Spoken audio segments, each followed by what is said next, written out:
어제부터 목이 좀 이상하더니 목감기가 들은 것 같아요. 영적 성장의 세 번째 계명이 뭘까? 첫 번째 계명은 거룩한 소원을 가지라고 그랬어요. 거룩한 소원을 가지라. 나 꼭 예수님 닮겠다. 내가 하루에 1시간은 반드시 기도하겠다. 내가 1년에 1명씩은 반드시 전도할 것이다. 아무리 힘들어도 1년 52주 주일 개근하겠다. 이런 것들이 전부가 다 영적인 소원입니다. 이런 소원이 있는 사람은 반드시 그것을 이룹니다. 그런데 뭐 되는 대로 살지 뭐 사람이 어떻게 그렇게 살아? 아무 생각이 없는 사람은 그 소원을 이룰 수가 없어요. 시간 되면 기도하고 시간 없으면 안 하고, 내가 1년에 반드시 성경 일독하겠다, 이러한 간절한 소원이 있으면 그분은 반드시 성경 한 번 읽습니다. 근데 그런 소원이 없으면 10년이 가도 성경 못 읽습니다. 거룩한 소원을 꼭 가져야 됩니다. 그래야 영적으로 성장을 해요. 두 번째는 열린 마음이 되라고 그랬죠. 마음이 활짝 열려야 은혜의 단비를 받을 수 있습니다. 수용성이 좀 있어야 됩니다. 마음이 좁아가지고 꽉 닫혀 있으면 영적으로 성장을 못해요. 사람은 이 수용력이 좋아야 됩니다. 이것도 받아들일 줄 알고 저것도 받아들일 줄 알고, 그러면서 분별을 하는 거지요. 장독대에 뚜껑이 닫혀 있으면 아무리 소낙비가 쏟아져도 한 방울도 못 들어가요. 하나님의 은혜는 쉬지 않고 쏟아지고 있어요. 어쩌면 저렇게 냉랭할까? 마음이 닫혀서 그래요. 수용력이 없어요. 그러면 성장을 못해요. 열린 마음이 되어야 한다. 그 다음에 오늘 세 번째는 우리가 본문을 읽었습니다마는 만군의 여호와께서 맹세하여 이르시되, 하나님의 맹세예요. 이건 보통 일이 아닙니다. 하나님은 그냥 말씀만 해도 이루어지는데 맹세를 해버려요. 하나님이 뭐라고 맹세하느냐? 내가 생각한 것이 반드시 되며, 이 생각한 거다. 영어 성경에는 플랜이라고 되어 있습니다. 플랜. 생각의 think가 아니라 플랜. 그러니까 내가 계획한 것이 반드시 된다는 거예요. 그 다음에 내가 경영한 것을 반드시 이루리라. 이 경영이라고 하는 말이 purpose입니다. 이 목적을 두다 그런 뜻이에요.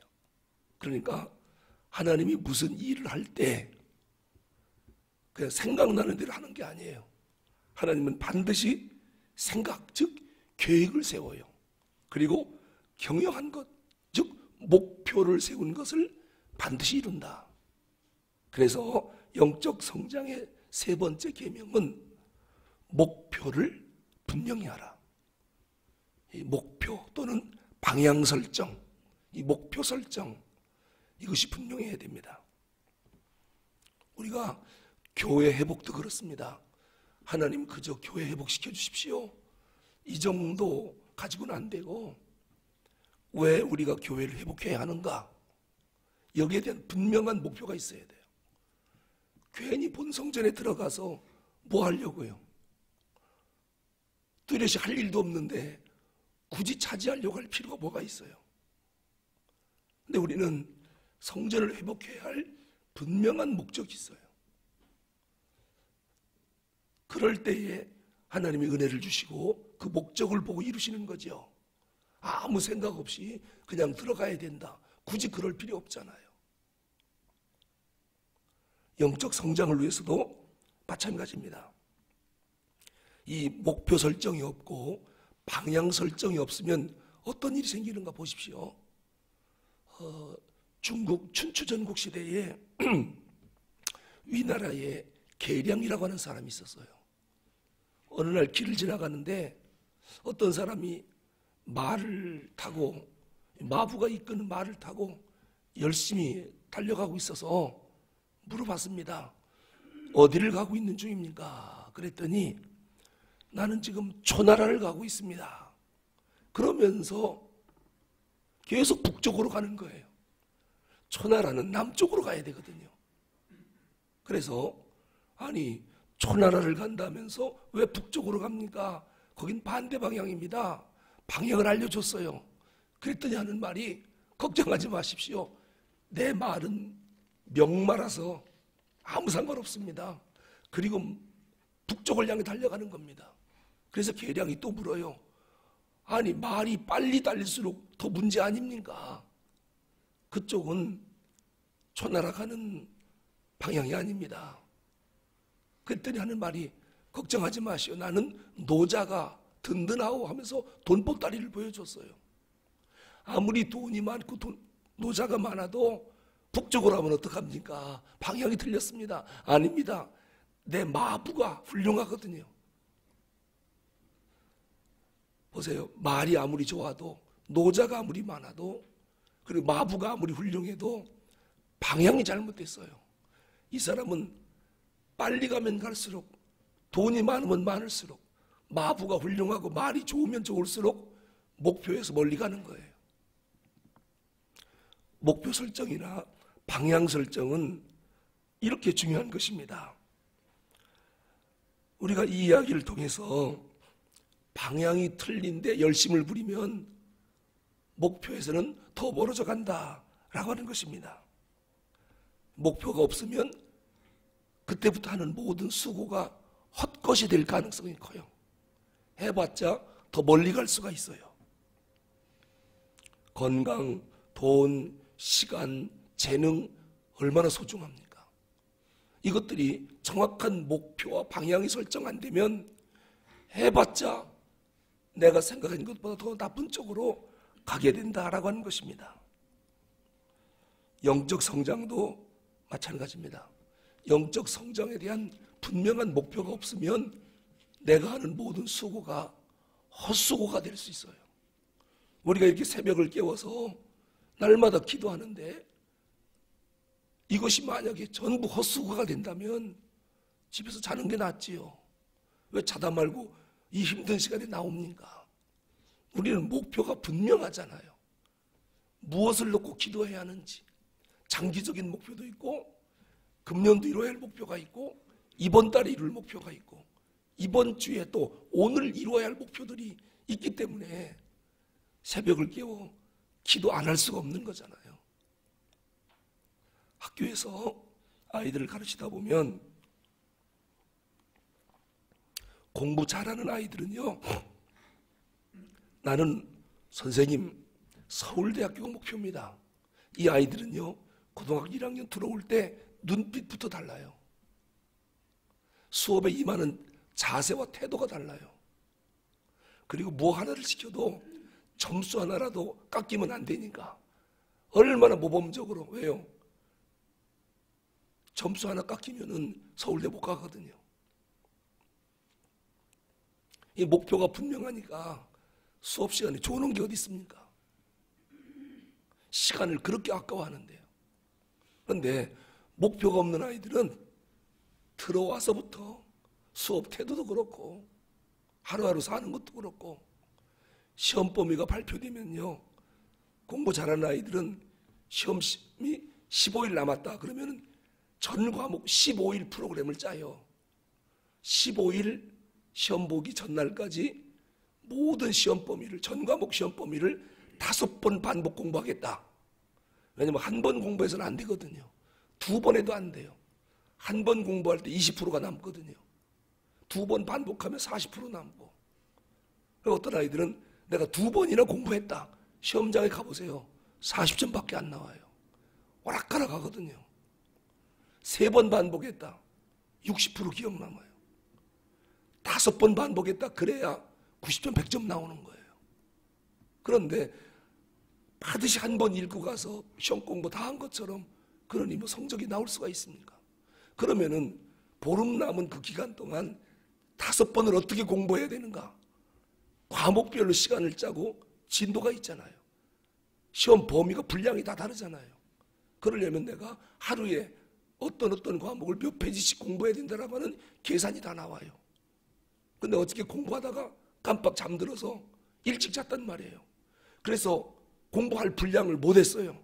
그럼 그 다음날 아침에 오늘 하루 계획을 다시 짜야 돼요. 왜? 어제 못한 거랑 오늘 플러스해서 양이 많아졌겠죠. 이거를 반드시 채우지 않으면 5번 반복해서 공부할 수가 없거든요. 공부 잘하는 아이들은요, 장기 목표가 있고 단기 목표가 있고 그날 목표가 있고 또 저녁이 되면 평가가 돼요. 이 목표를 이루었는가 못 이루었는가.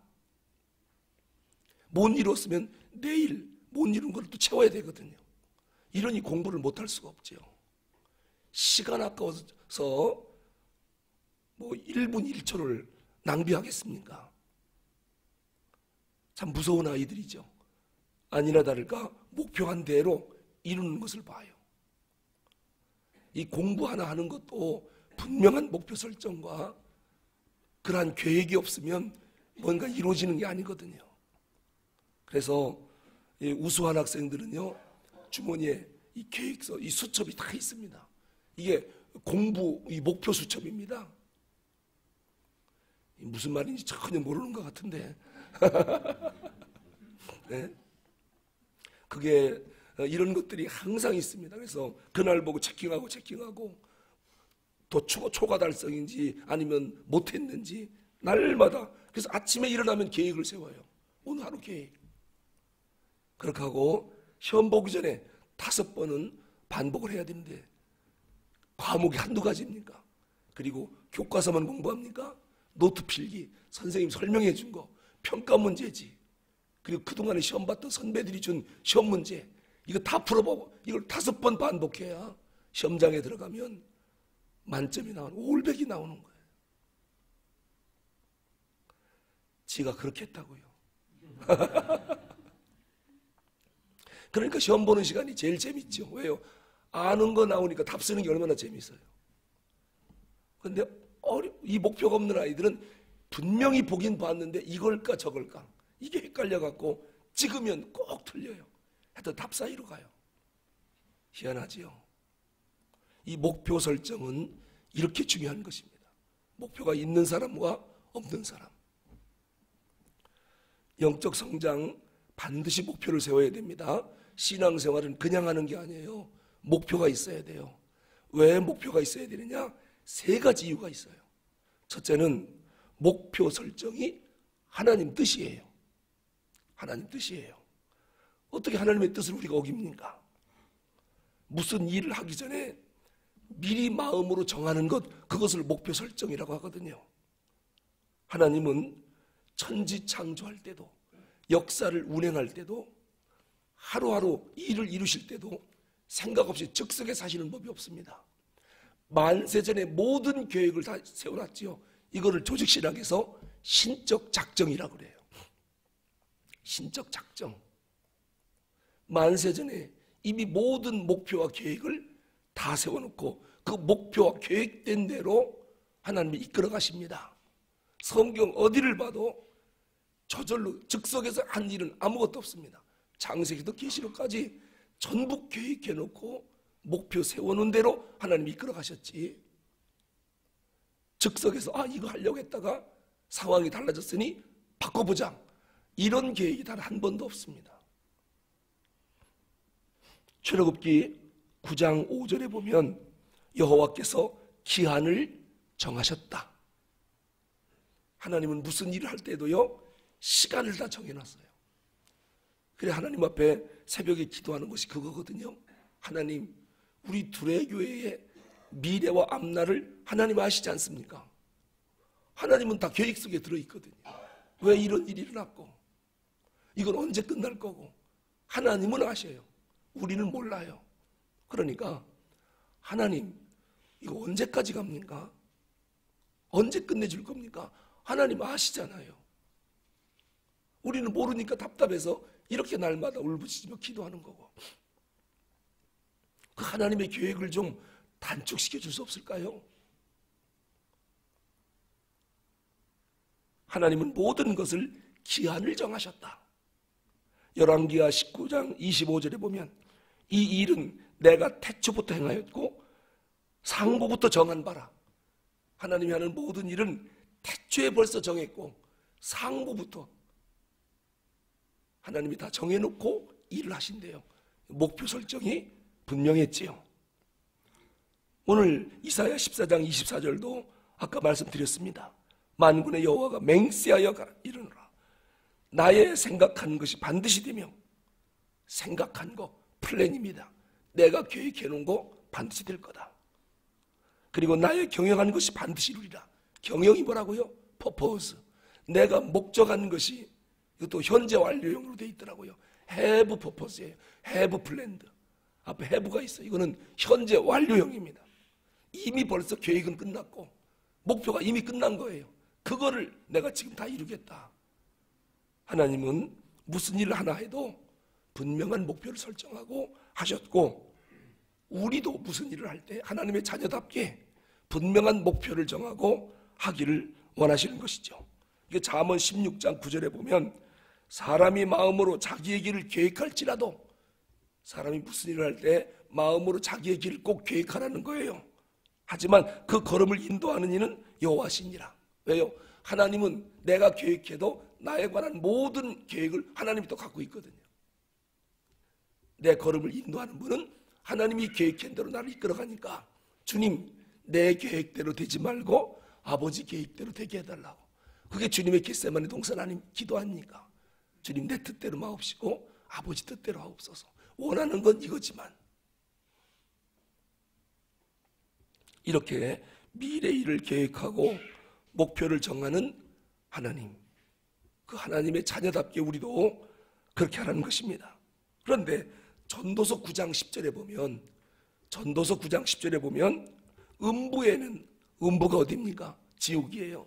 지옥에는 일도 없고 계획도 없고 지식도 없고 지혜도 없습니다 그랬어요.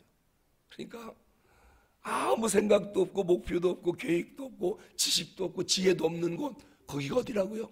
음부라고요. 음부, 지옥이라고요. 하나님의 자녀들은 무슨 하나 일을 하더라도 반드시 계획이 있다. 예수님 비유 말씀 가운데서도 누가 망대를 세우려고 할 때 그 비용을 계산하지 않겠느냐, 그런 말씀이 있어요. 조그만 오두막집을 지을 때도 계산서가 나와요. 그렇죠. 자재비는 얼마, 인건비는 얼마, 총 이 계획 없이 일하는 법이 세상에 어디 있습니까? 이 목표를 설정하지 않고 망대를 짓는 사람이 어디 있겠느냐 말씀하십니다. 누가복음 14장에도 보면 전쟁을 할 때에도 이길지 질지를 계산하지 않고 전쟁하는 사람이 어디 있느냐는 거예요.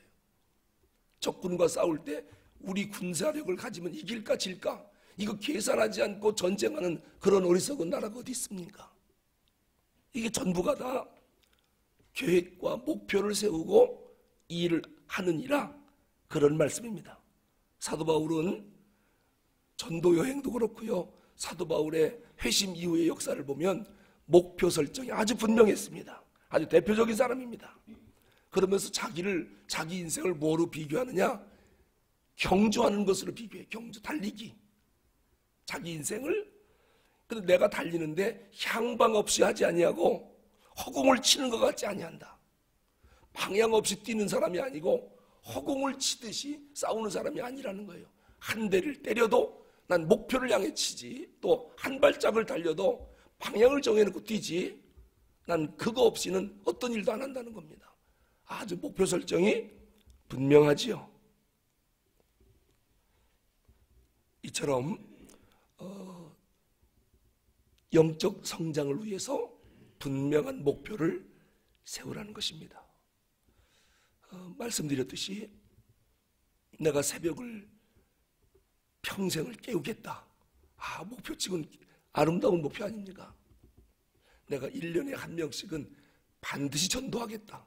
이 목표를 세우고 날마다 기도하는 사람은 어떤 방법이 있어도 한 명 전도합니다. 한 명이 아니라 2명, 3명까지 할 수 있어요. 그런데 아예 그런 목표가 없어요. 그러면 열매 없는 무화과나무가 되거든요. 우리가 육삼 한영원 전도주일 이런 행사를 왜 하느냐?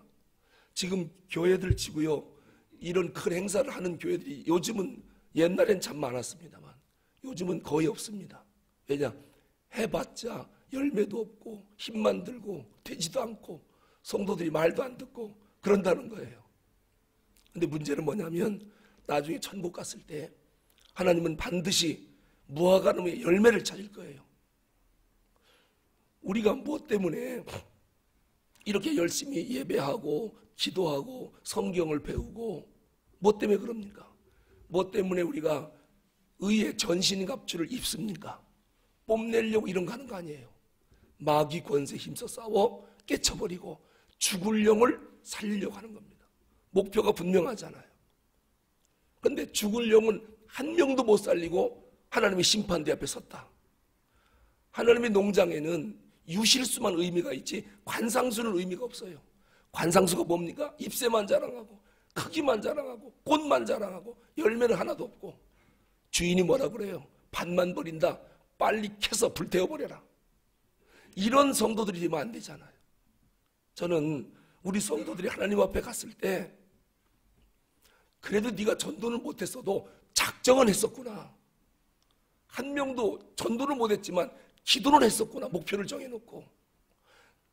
그래서 좀 하나님이 봐줘야 될 거 아닌가. 너는 작정도 안 했고 기도도 안 했고 내 지상명령을 그렇게 무시할 수가 있느냐. 이런 말을 듣게 하면 안 되겠다는 거예요. 그래서 우리가 이런 목표를 놓고 기도하면 587명이잖아요. 이 사람을 놓고 기도하면 58명을 놓고 기도하는 거랑 587명을 놓고 기도하는 거랑 어느 것이 수확이 더 많겠습니까? 그러면 우리 모두가 5870명을 작정했다면 그날 58명, 587명, 5870명 이렇게 작정해서 얼마만큼 작정해 더 많이 오겠습니까? 많이 작정할수록 많이 올 수밖에 없는 거예요. 적게 작정하면 적게 올 수밖에 없고 그렇지 않습니까? 그래서 우리가 하나님 앞에 유실수가 되라는 거거든요. 하나님 내가 전도해 보려고 노력은 했지만 안 되는 거 어떡합니까? 이건 하나님 앞에 가서 할 말도 있잖아요. 근데 그것도 안 해봤다. 이거는 누구를 하나님이 불러오라고 하냐면은 담임 목사 오라고 그래. 그럴 거예요. 담임 목사 오라고 그래. 그럼 지가 가면 그러겠죠. 넌 목회를 도대체 어떻게 했느냐. 난 하나님의 마음을 너무도 잘 알고 있고 성경을 너무도 잘 알고 있기 때문에 제가 이런 책망 받으면 되겠습니까? 성도들 심판날 이런 책망 받으면 되겠습니까? 우리가 앞으로 몇 년 더 살 것 같습니까? 몇 년 안 남았잖아요. 몇 년 안 남았어요. 그럼 이 짧은 시간 동안이라도 뭔가 목표를 설정해놓고 하다가 하나님 앞에 서야지. 몇 년 살지도 못하면서 마치 영원히 살 것처럼 이렇게 목표 없이 가서는 안 되지 않습니까? 하나님 앞에 서기 전에 정말 목표 분명히 세우고 충성을 다하고 최선을 다하다가 하나님 앞에 가야 되는 것입니다. 기도하겠습니다.